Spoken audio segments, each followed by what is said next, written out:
अंग्रेजी के हर कंपटीशन में विलियम वर्ड्सवर्थ ऊंचे ही जाते हैं। विलियम वर्ड्सवर्थ की दो पोएम्स हैं जो कम्पिटिटिव पॉइंट ऑफ व्यू से बहुत इम्पोर्टेंट हैं। एक है टिंटरनबे, एक है इमॉर्टलिटी ओड। टिंटरनबे पोएम सन 1798 में लिखी गई थी और ये लिरिकल बैलेट्स में प्रकाशित हुई थी। टिंटरनबे पोएम का फुल टाइटल है lines composed a few miles above Tintern Abbey on revisiting the banks of the river Wye during a tour on July 13, 1798। तो टिंटरनबे एक जगह है जिसे मॉनेस्ट्री कहते हैं, मठ, कॉन्वेंट भी कह सकते हो। टिंटरनबे पोएम में विलियम वर्ड्सवर्थ अपने विजिट के बारे में बताते हैं। अपनी बहन डोरोथी के साथ सन 1798 की जुलाई में गए थे और वहाँ पर उन्होंने नदी को देखा था, रिवर बाई को, और इनको पुरानी यादें ताज़ा हो गई थी क्योंकि सबसे पहले वर्ड्सवर्थ 5 वर्ष पहले सन 1793 में भी गए थे। तो सन 1798 में जब दोबारा गए तो एकदम से अपने को रिफ्रेश्ड पाया, रेविगोरेटेड पाया। This poem is of course very important as a poem of nature by William Wordsworth. In this poem William Wordsworth describes his 4 stages of nature: the stage of blood, the stage of sense, the stage of imagination, and the stage of soul. So the 4 stages of William Wordsworth's nature are given in this poem. इस poem में nature की 4 stages दी हुई हैं। अब मैं ये बता रहा हूँ कि इसके बारे में कुछ क्या खास बातें हैं। पहली बात तो यह है कि ये रेगुलर रोड है और ये ब्लैंक वर्स में लिखा गया है। इसमें 160 लाइन्स हैं, यानी Tintern Abbey is a regular road, it is written in blank verse and it contains 160 lines. कुछ जगह पर इसे ड्रामेटिक मोनोलॉग भी कहा जाता है, लेकिन टिंटरनबे ड्रामेटिक मोनोलॉग नहीं है। ड्रामेटिक मोनोलॉग तब होता जब विलियम वर्ड्सवर्थ उसमें स्पीकर न होते, क्योंकि इस पोएम में विलियम वर्ड्सवर्थ खुद स्पीकर हैं। फिर इसके बारे में हम बता सकते हैं कि ये पोएम टिंटरनबे लिरिकल बैलेट्स की लास्ट पोएम थी और ये पोएम एब्सोल्युटली नेचर को डिस्क्राइब करती है, नेचर के प्रति डेडिकेट करती है विलियम वर्ड्सवर्थ को। कुछ लाइन्स हैं इसमें, जैसे that serene and blessed mood या the coarser pleasure of my boys days.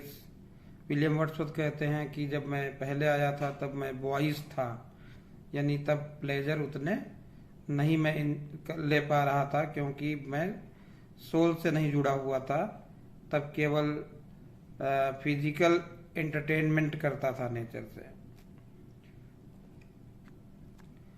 Wordsworth कहते हैं कि देखिए, मेरा एटीट्यूड नेचर के प्रति ऐसा नहीं है कि जो एक थॉटलेस व्यक्ति का होता है।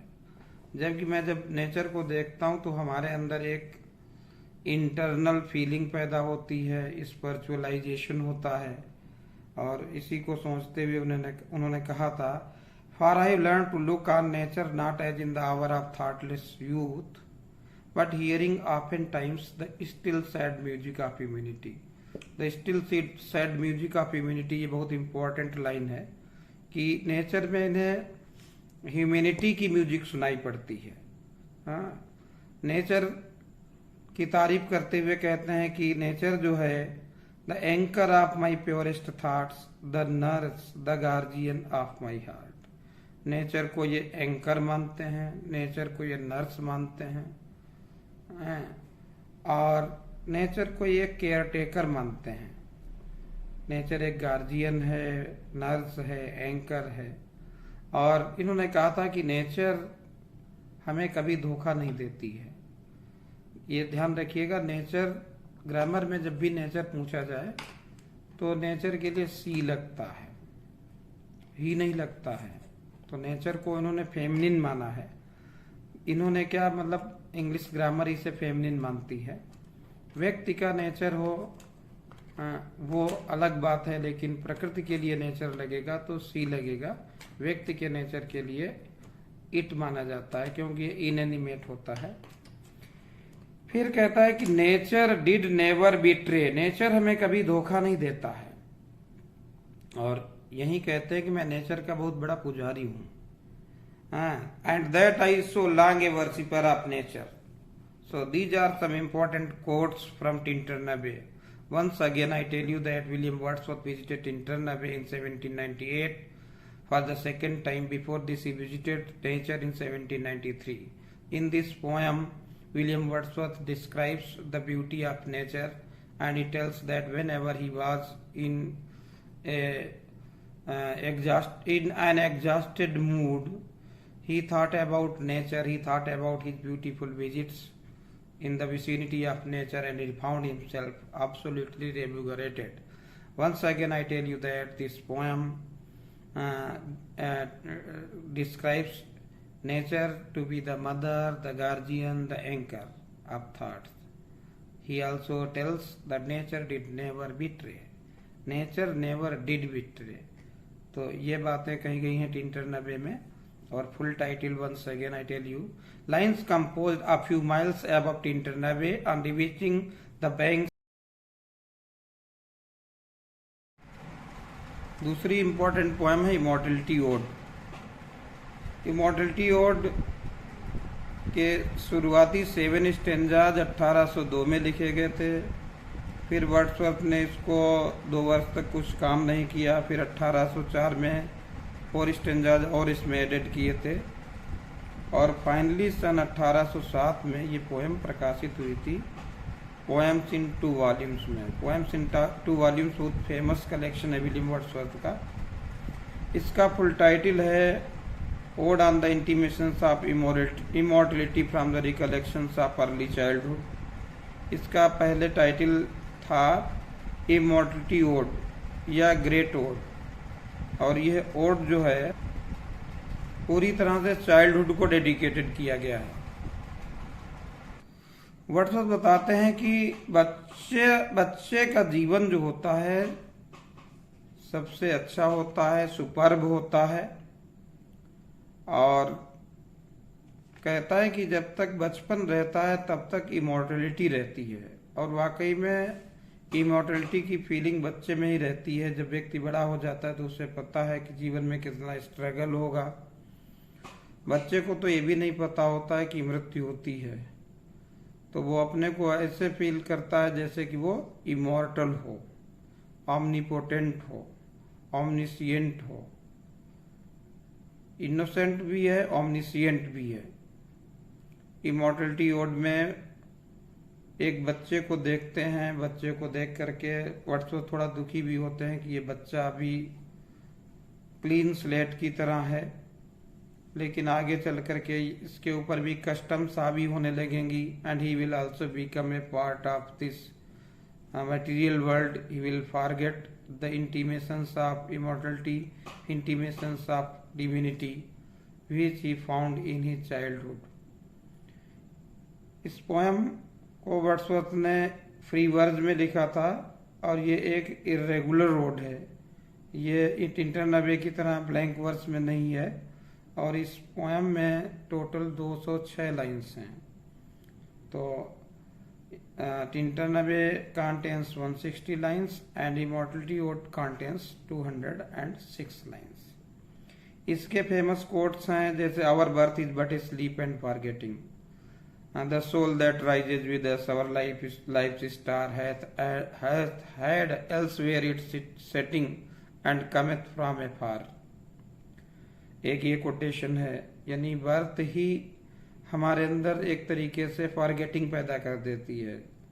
हम कहीं से आते हैं, वो डिवाइन जगह होती है, लेकिन हम यहाँ पर आकर के मेटेरियलिस्टिक हो जाते हैं। एक कोटेशन ये है कि heaven lies about us in our infancy.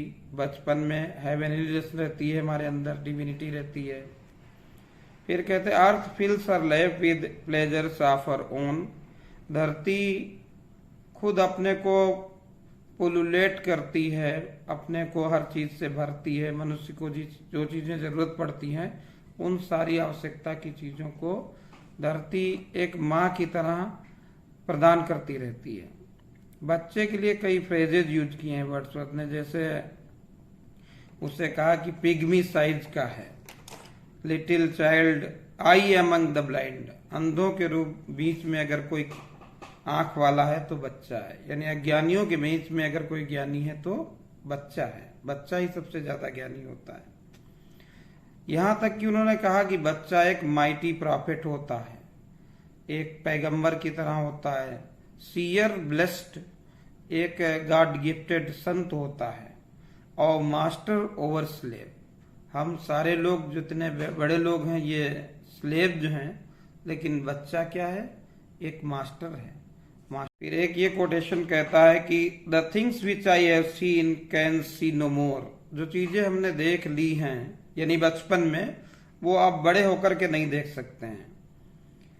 आज भी बचपन की चीजें वैसे ही हैं, लेकिन हमारा नजरिया पर्सपेक्टिव बदल गया है। कहते हैं the rainbow comes and goes and lovely is the rose, आज भी रेनबो निकलता है, आज भी रोज लवली है। और फिर कहता है God who is our home, बच्चे को देखते हुए वर्ड्सवर्थ कहते हैं कि as if his whole vocation were endless imitation, ऐसा लगता है कि बच्चे का पूरा काम ही है कि इमिटेशन करना, नकल करना, उन लोगों की नकल करता है कि जिन लोगों के अंदर खुद ज्ञान नहीं है। बच्चा होता है तब तक उसे परमात्मा का ज्ञान होता है, डिविनिटी का ज्ञान होता है, फिर वो अपने से बड़ों को देखता है, फादर को देखता है, मदर को देखता है, इन लोगों से प्रभावित होकर के वो डिविनिटी को भूलने लगता है। और इसकी जो लास्ट की 2 लाइन्स हैं ये बहुत पूछी जाती हैं। क्या है 2 लाइन्स लास्ट की? मतलब वर्ड्सवर्थ कहते हैं कि हम किसी चीज को देखते हैं नेचर में तो हमारे अंदर एक सिंपैथी पैदा होती है, एक प्रेम पैदा होता है। क्या कहता है? To me the meanest flower that blows can give thoughts that do often lie too deep for tears, मैं छोटा से छोटा फ्लावर भी देखता हूं तो हमारे अंदर एक प्रकार से इतनी सिंपैथी आती है, कई बार तो आंसू निकलने लगते हैं। So this is the theme of immortality ode. Once again I want to repeat that Internave is a poem about nature in which William Wordsworth tells that nature is our mother, guardian and anchor of the purest thoughts. In Immortality Ode, William Wordsworth describes the greatness of the child. He tells that child has all the divine things in him, but as soon as he grows up, he begins to forget all the intimations, all the messages are the signals of divinity, signals of spirituality.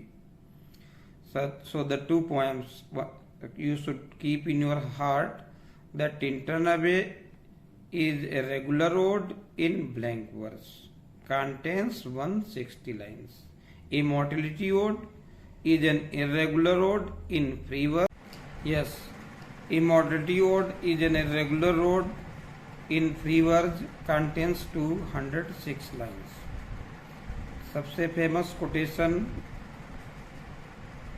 इंटरनबे में है, nature never did betray, और immortality odd में बच्चे के लिए जो phrases use किए गए हैं, pygmy size, I among the blind, mighty prophet, seer blessed, master over slave. So these are the fundamental things, these are the facts which you must keep in your mind in order to compete well. So this is the information. I think it will prove very useful for you. Thank you.